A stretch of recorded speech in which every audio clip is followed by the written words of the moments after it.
Hi, I'm Sifu David, the Mind and Body Mentor, and we're going to talk about how to meditate. How do you meditate properly? How do you learn to meditate in this video? So stay tuned and let's get into that.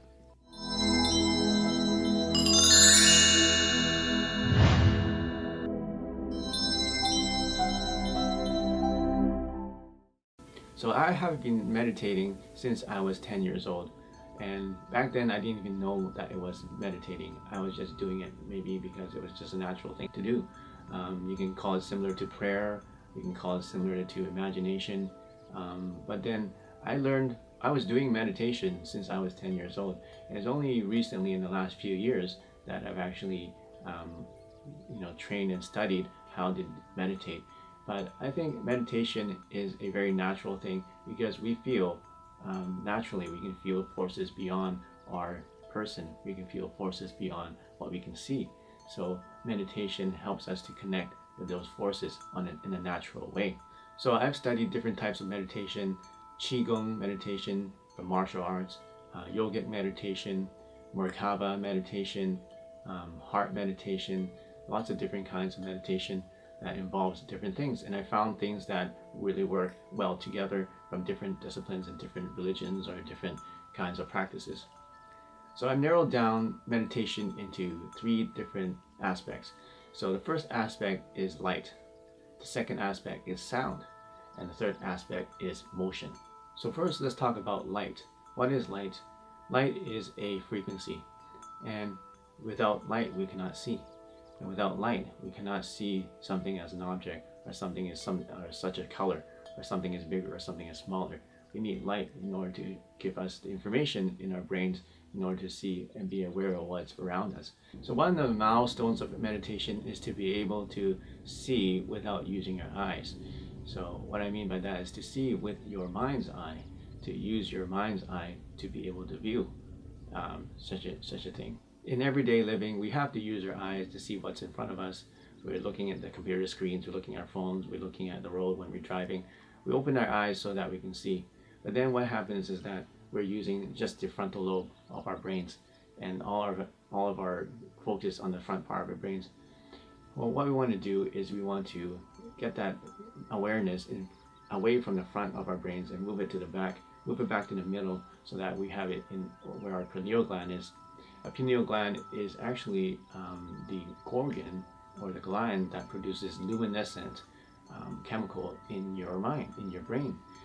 And the more you train and more you activate your pineal gland, also known as your third eye or awaken your third eye, the more light you'll be able to see when you close your eyes. For example, when I'm sleeping or when I'm meditating, I have my eye mask on and turn all the lights off, and I'm seeing all this bright light inside of my mind, and I'm checking my eye masks and checking the lights, and the lights are all off, and the eye mask is nice and secure. There's no light leaking through. They're nice thick eye masks. It's at nighttime, but I close my eyes and I can see all this light, all these colors. So that's a good sign. My teacher tells me is that you're starting to activate your pineal gland, and you start to create this new luminescent chemical that is actually secreting from your pineal gland in your brain.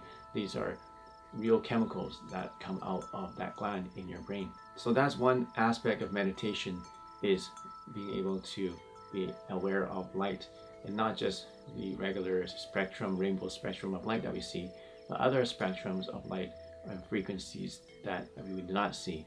And the more you train it, for example, some people can see auras. For example, I'm not that good at it, but sometimes I can see auras in people. Sometimes the darker auras or brighter auras or even different colors of auras in people or even objects, or in your food or in plants or in animals. Everything has an aura. Everything has an electromagnetic field and gives off an aura.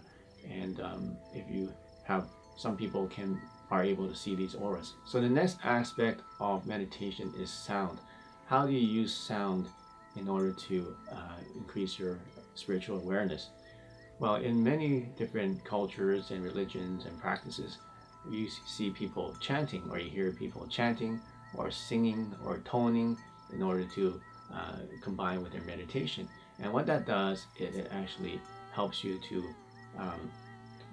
focus and concentrate, and also helps you to get rid of all other thoughts. For example, if you just follow me right now, just go, oh.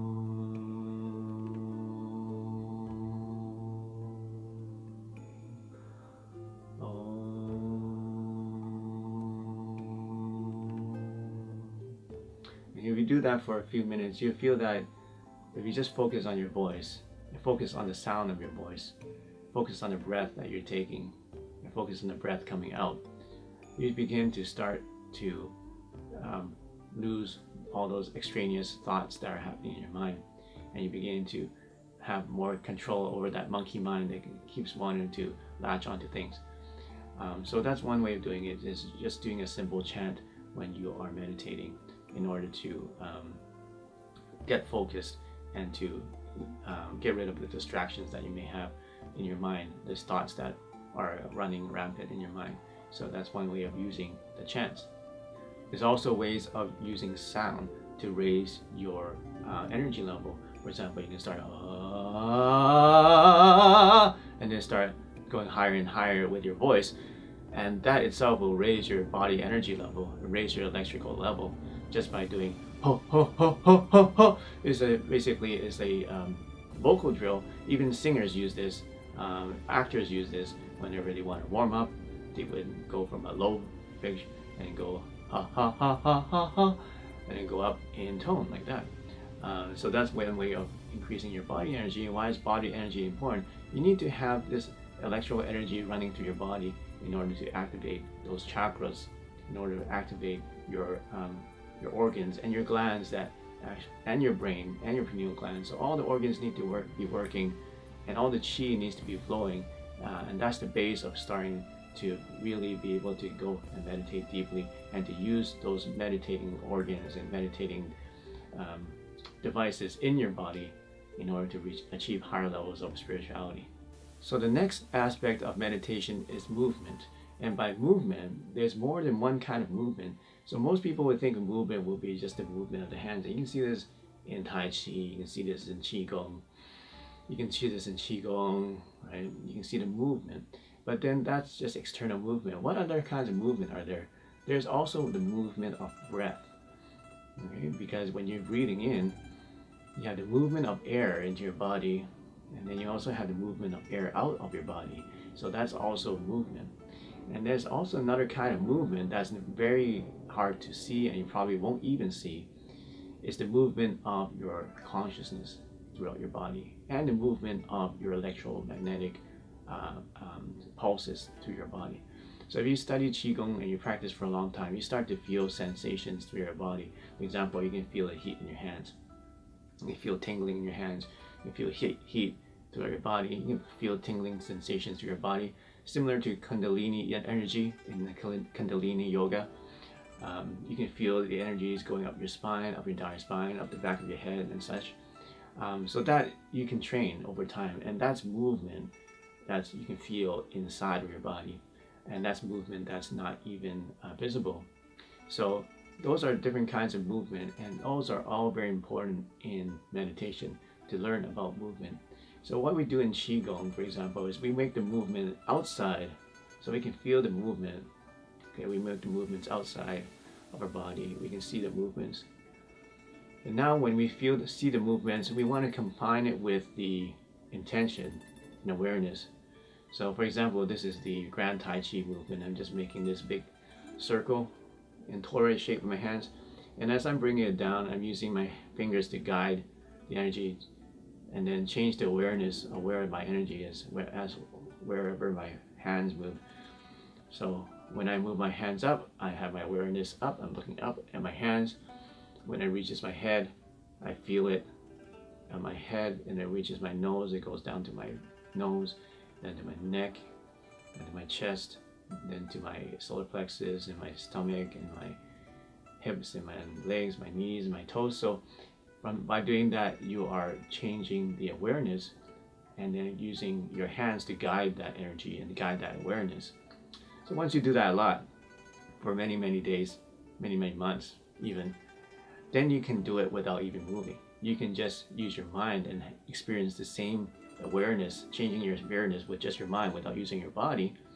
and you can just move that energy through your body without having to move your body. Okay, so now we go from the external movement into the internal movement, and the more you do that, now you can start to control the movement of that energy through your body. Eventually, you don't even need to be moving.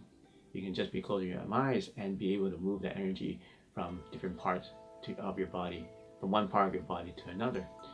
So if you want to learn more about that, about the chakras and how that works, you can watch my video about what are chakras. And one way of using that technique is to be able to move the energy from chakra to chakra. So in that video that I did, I talked about the different purposes of the chakra and the locations of the chakras. So the next level of that is eventually you want to be able to move energy from one chakra to another, okay, in different directions too.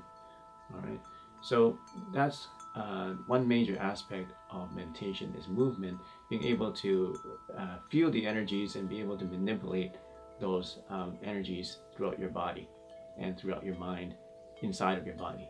So here's a summary of what I just talked about. So from my experience, there are three main aspects of learning how to meditate. Light, being able to control what you see, and vibrations and frequencies, light frequencies. Sound, which is also a frequency, by the way, right? Sound waves are frequencies. How to control, how to manipulate sound in order to vibrate.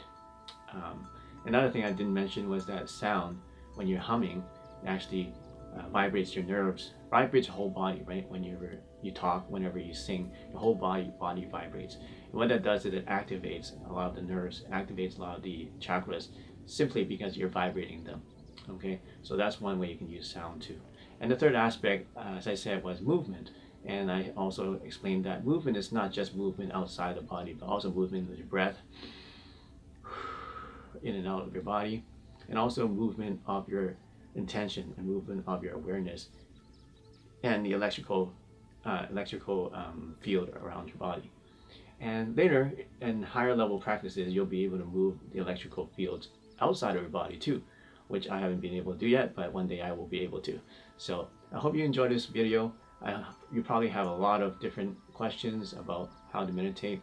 This is just an overview, and if you want to learn more about how to meditate, please like this video, make a comment, tell me what you want to learn about, tell me what you think, what are your thoughts about this, and share this with your friends, and subscribe to this channel to get more lessons on science and technology and meditation and spirituality, all combined into one.